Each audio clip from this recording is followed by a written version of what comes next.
আমরা কি জানি যে এই হিজরিটা কখন থেকে এই প্রবর্তন হয়েছে এবং কোন কোন সাহাবীর উদ্যোগে এটাকে কত সাল থেকে লিপিবদ্ধ করা শুরু হয়েছে?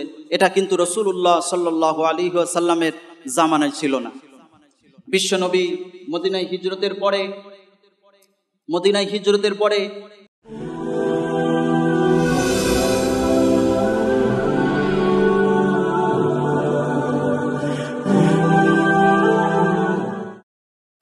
আলি মুহাম্মদ كما صليت على إبراهيم وعلى آل إبراهيم إنك حميد مجيد اللهم بارك على محمد وعلى آل محمد كما باركت على إبراهيم وعلى آل إبراهيم إنك حميد مجيد بلغ العلا بكماله كشف الدجى بجماله حسنت جميع خصاله صلوا عليه وآله بلغ العلا بكماله كشف الدجى بجماله حسنت جميع خصاله صلوا عليه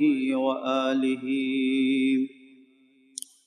আলহামদুলিল্লাহ। সমস্ত প্রশংসা আল্লাহ রব্বুল আলামিনের দরবারে, যে মহান রব্বুল আলামিন আমাকে আপনাদেরকে সুস্থ জীবন দান করে দুনিয়ার সমস্ত বালা মুসিবত থেকে হেফাজত করে পবিত্র জুমার দিনে জুমার নামাজ আদায়ের লক্ষ্যে মসজিদে এসে হাজির হওয়ার তৌফিক দান করেছেন।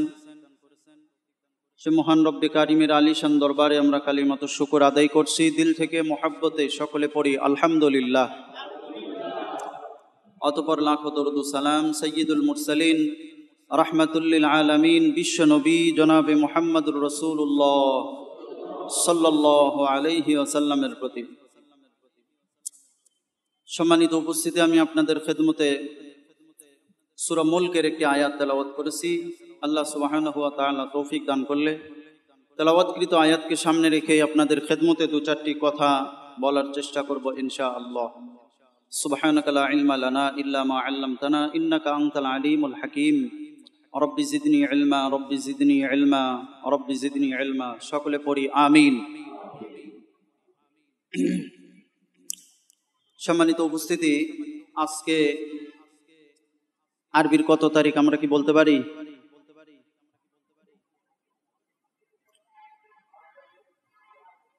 আলহামদুলিল্লাহ, এক দুইজন হলেও বলতে পারছি। সকলে পড়ি আলহামদুলিল্লাহ।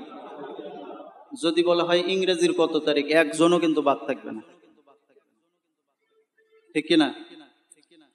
যদি বলা হয় বাংলার কত তারিখ, তখন হয়তো দুই চারজন মুরব্বী যারা লোকে গুনে গুনে আঙ্গুলে গুনে গুনে দিন গুনে, যারা ঘড়ি দেখে না, বেলে সূর্যের দিকে তাকালে পরেই বলে দিতে পারে যে এখন মনে হয় এই কয়টা বাজে। এরকম কিছু মানুষ আছে কিনা?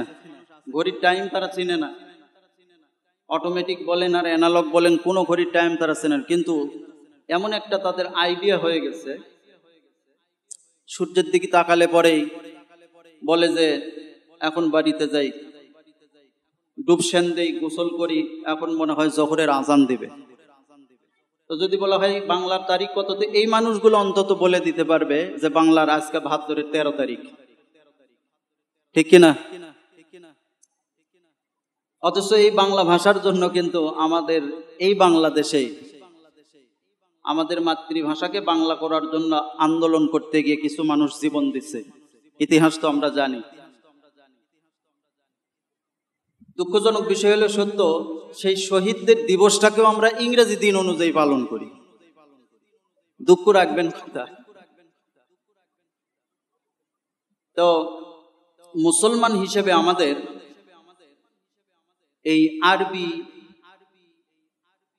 ডেট, তারিখ, বার, বৎসর, সাল এগুলো একটু গণনা করা এটা দরকার। কারণ ইসলামের সমস্ত কার্যক্রম চন্দ্রের সাথে সম্পৃক্ত, চন্দ্র মাসের সাথে। আর আরবি এগুলো চন্দ্র মাসের সাথে গণনা খুব সুন্দর হয়, সুবিধা হয়। আমি ইংরেজি সাল, ইংরেজি তারিখ এটা গণনা করা বা সেই অনুযায়ী কার্যক্রম পরিচালনা করা, এটাকে আমি হারাম বলতেছি না। তবে আমরা যদি বুঝতাম যে আমাদেরও ধর্মের ভিতরে একটা সাল আছে, একটা বছর আছে, একটা তারিখ আছে, একটা হিজরি আছে, যদি আমরা মুসলমান হিসেবে জানতাম, তাহলে আমার মনে হয় যে ওই ইহুদ খ্রিস্টানদের ইংরেজি সাল নিয়ে আমরা পড়ে থাকতাম না। সম্মানিত উপস্থিতি, সম্মানিত সুধী, ইসলাম ধর্ম এমন একটা পূর্ণাঙ্গ ধর্ম, যে ধর্মের ব্যাপার, যে ধর্মের মধ্যে আমরা আমাদের জীবনে কি চাই সেটাই কিন্তু আল্লাহ তাআলার পক্ষ থেকে দিয়ে দেওয়া হয়েছে মুহাম্মদুর রাসূলুল্লাহ সাল্লাল্লাহু আলাইহি ওয়াসাল্লামের মাধ্যমে। নতুবা আল্লাহ তাআলা বলতেন না, আল ইয়াউমা আকমালতু লাকুম দীনাকুম, আজকে থেকে তোমাদের ধর্মকে পরিপূর্ণ করে দেওয়া হলো। যদি ইসলামী একটা হিজরি সাল যদি না থাকতো, তাহলে আল্লাহ তাআলার এই বাণীটা নাউজুবিল্লাহ মিথ্যা হয়ে যেত। আমরা আমাদের জীবনের কোন সাইডটাকে তালাশ করতে চাই, যদি ইসলামিক সেই মানসিকতাটা যদি থাকে, সেই পিপাসা যদি আমাদের ভিতরে থাকে, সবকিছু ইসলামের মধ্যে আল্লাহ তাআলা দিয়ে দিয়েছেন। আলহামদুলিল্লাহ পড়ি আমরা 2020 সালে অবস্থান করতেছি। আমরা মনে করি এটা হচ্ছে ইংরেজি সাল। আসলে ইতিহাস বলে এটা ইংরেজি সাল নয়, এটা হচ্ছে খ্রিস্টীয় সাল, খ্রিস্টানদের প্রবর্তিত সাল। এটা কেমনে? 1882 খ্রিস্টাব্দে সম্ভবত খ্রিস্টানরা তখন থেকে তাদের এই সালটাকে হিসেব করে এভাবে, তারা ইংরেজিতে সংক্ষেপে দুটা অক্ষর লিখে দেয়, একটা হচ্ছে এ আর একটা হচ্ছে ডি, সালের পরে লিখে দেয়। এটার অর্থ হচ্ছে আন্নো ডমিনি। এটার বাংলা তর্জমা হচ্ছে যিশু খ্রিস্ট হচ্ছে আমাদের প্রভু। জোরে বলি নাউজুবিল্লাহি মিন যালিক। আমাদের প্রভু কে? সকলে জবান খুলে বলেন কে? আমরা কি যিশুকে প্রভু মানি? যিশু মানে হচ্ছে হযরত ঈসা আলাইহিস সালাতু ওয়াস সালাম। তবে তাকে আমরা নবী হিসেবে মানি। তিনি একজন আল্লাহ তাআলার পয়গম্বর ছিলেন। আমানতু বিল্লাহি ওয়া মালাইকাতিহি ওয়া কুতুবিহি ওয়া রুসুলিহি। অরুসুলিহি এই বাক্যের মধ্যে হযরত ঈসা আলাইহিস সালাতু ওয়াস সালামও আছেন। তাকে আমরা নবী হিসেবে মানি। তবে এখন কিন্তু তার আনিত ধর্ম বা তাকে নবী হিসাবে মানা অথবা তাকে প্রভু হিসাবে মানা, এটা কিন্তু বেদিন বদ্দিন আর কুফরির পরিচয়।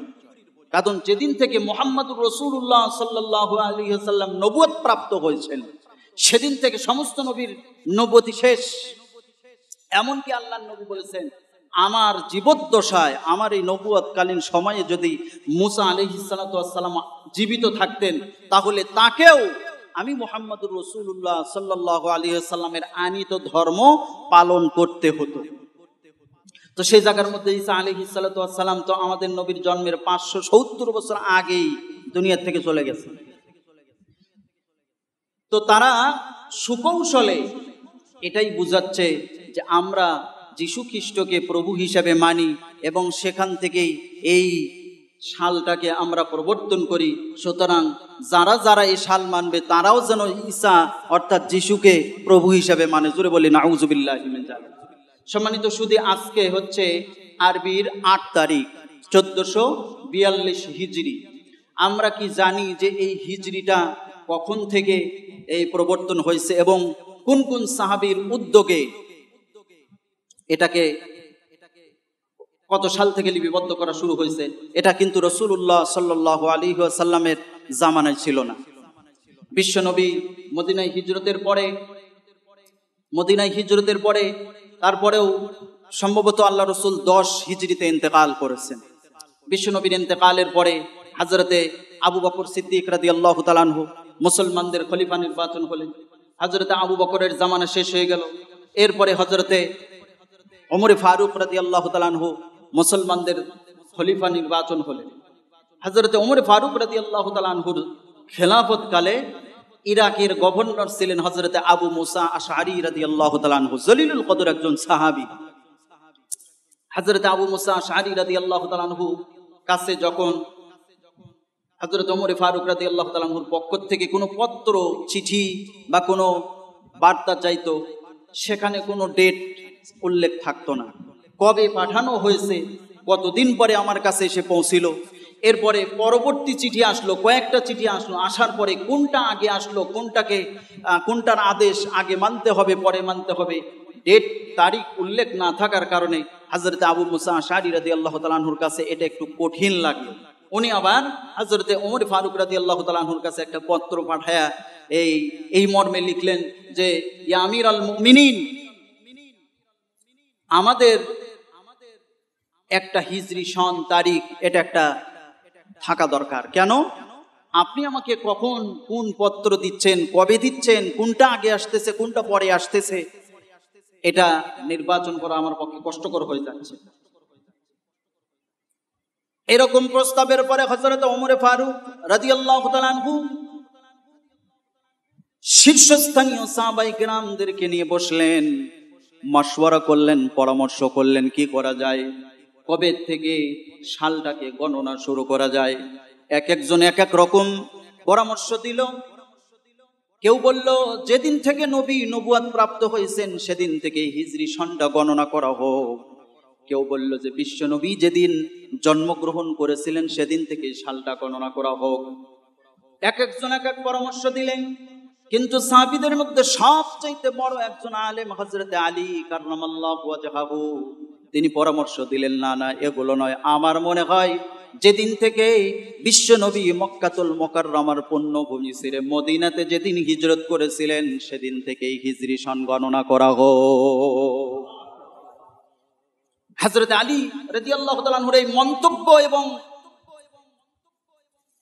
মতামতের পিছনে বড় একটা দলিলও ছিল, কারণও ছিল। কি কারণ? আরবের মানুষগুলো আগের যুগে সাল গণনা করত চারটা পদ্ধতিতে। কয়টা পদ্ধতি? চারটা পদ্ধতি। তার ভিতর থেকে একটা উল্লেখযোগ্য ছিল যে কোনো একটা বিশাল একটা ঘটনা যদি সংঘটিত হইতো, সেই ঘটনাকে কেন্দ্র করে ওখান থেকে তারা গুনত যে অমুক ঘটনার এত বছর আগে, অমুক ঘটনার এত বছর পরে, এরকম করে তারা গুনত। যেমন উল্লেখযোগ্য ঘটনা কি, আব্রাহা বাদশা যখন বাইতুল্লাহ ভাঙ্গার জন্য হাতি নিয়ে গিয়েছিল, এই ঘটনা তো আপনারা সবাই জানেন। এটা কিন্তু একটা উল্লেখযোগ্য ঘটনা, যে ঘটনা আল্লাহ তাআলা কোরআনের ভিতরে উল্লেখ করে দিয়েছেন। সুবহানাল্লাহি ওয়া বিহামদিহি। ঘটনাটা কি ছিল? আব্রাহা বাদশা যখন কাবা ঘর ভাঙ্গার উদ্দেশ্যে হস্তি বাহিনী নিয়ে যখন কাবার দিকে এগিয়ে যাচ্ছিল, খবর দেওয়া হলো হুজুরের দাদা যান তখন কাবা ঘরের রক্ষণাবেক্ষণ করতেছিলেন, দেখাশোনা করতেছিলেন, মোতাওয়াল্লি ছিলেন। তাকে যখন বলা হলো তুমি তো কাবা দেখাশোনা করো, সুতরাং এটার হেফাজত তুমি করো, নতুবা আমি ভেঙে ফেলে দিব। আব্দুল মুত্তালিব উনি বললেন যে আমি এটার রক্ষণাবেক্ষণকারী মাত্র, কিন্তু হেফাজতের মালিক একজন আছে। সুবহানাল্লাহি ওয়া বিহামদিহি। আমাদেরকে হেফাজত করেন কে? আরো জোরে বলি। খানাই কাবার গিলাফ আব্দুল মুত্তালিব সেই খানাই কাবার মালিকের কাছে দরখাস্ত পেশ করলেন, ও খানাই কাবার মালিক, এমন একজন শক্তিশালী প্রতাপশালী বাদশা আসতেছে তোমার ঘর ভাঙ্গার জন্য, আমাদের শক্তি নাই, সুতরাং তুমি যদি চাও তোমার ঘর তুমি হেফাজত করো। আল্লাহ তাআলা হেফাজত করেছিলেন না? আল্লাহ তাআলা তার ঘরকে হেফাজত করার জন্য কোন শক্তিশালী বাহিনীর প্রয়োজন সেদিন হয় নাই। ঠিক কিনা বলেন? আল্লাহু আকবার বলি। সেদিন চড়ুই পাখি চিনেন তো? কত বড় চড়ুই পাখি, একজন মানুষকে উঠায় না চলে যেতে পারে, এরকম শক্তি আছে। ফড়িং শিকার করতে পারে না, বড় বড় ফড়িং হলে পারে, চড়ুই পাখি এমন দুর্বল। এই সাইজের কতগুলো আবাবিল নামক পাখি পাঠাইয়া দিলেন আল্লাহ পাক। সেই পাখিগুলো এসে এমন করে বম্বিং করতেছিল যে ছোট্ট ছোট্ট জাহান্নাম থেকে পাথর নিয়ে এসেছিল, যে হস্তি বাহিনীর মাথার উপর ফেললে পড়ে মাথা দিয়ে অল বডি ভেদ করে, হাতির বডি ভেদ করে জমিনে পর্যন্ত সে পাথর গেড়ে যাচ্ছিল। আল্লাহু আকবার। ঘটনা বলা উদ্দেশ্য নয়, যে কথা বলতেছিলাম, আরবের মানুষগুলো তদানীন্তন কালে বিস্ময়কর কতগুলো ঘটনা যখন সংঘটিত হইত, সেটাকে কেন্দ্র করে তারা বছর গুনত, দিন গুনত। অমুক সালের অমুক বছর পরে, অমুক সালের অমুক বছর আগে, অমুক ঘটনার আগে।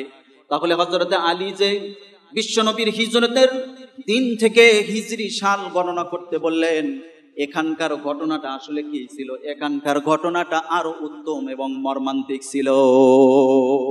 কি ঘটনা আপনারাও জানেন। আল্লাহর নবী তার হুজরা খানায় শুয়ে আছেন রাত্রিবেলা। হযরত জিবরাইল আমিন বললেন যে ইয়া রাসূলুল্লাহ উঠেন, কাফের আপনার ঘর ঘেরাও করে ফেলেছে, ভোর হওয়ার সাথে সাথে আপনাকে তারা হত্যা করবে, নির্মমভাবে টুকরা টুকরা করবে।